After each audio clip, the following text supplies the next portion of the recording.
Get ready.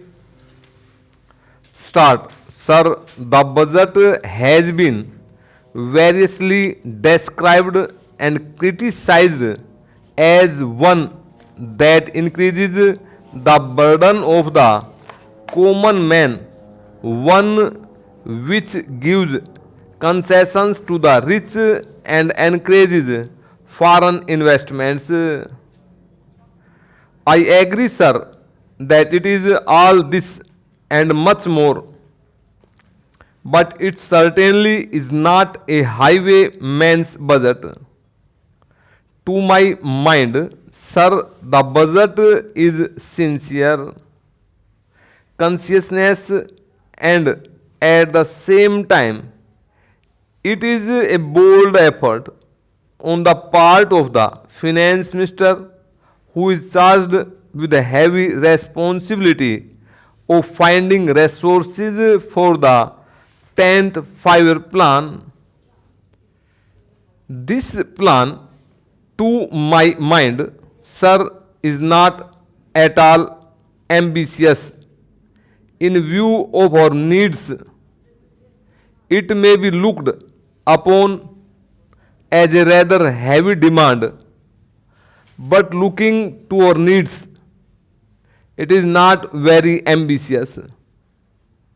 Sir, the fact that even the considerations of the coming general elections could not deflect the finance minister from the course which seemed to him necessary and proper should earn him the appreciation of every right thinking man.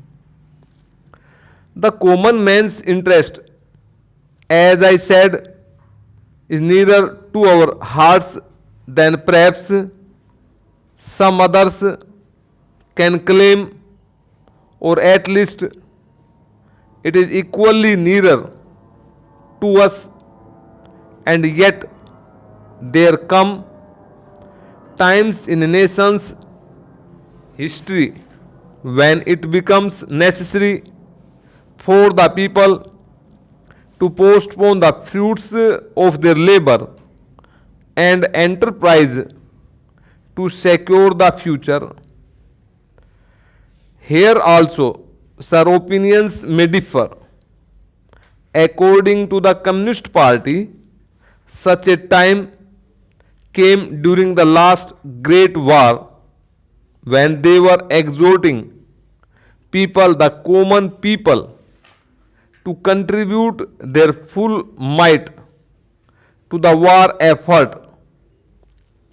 According to us, however, sir, we are passing through such a time at the present moment, and I have no doubt that the common people appreciate this position and will willingly tighten their belts, contribute their full might, and will surely return the Congress to power, having full confidence in the future and looking to a future where their posterity will be assured of a far better social and economic order.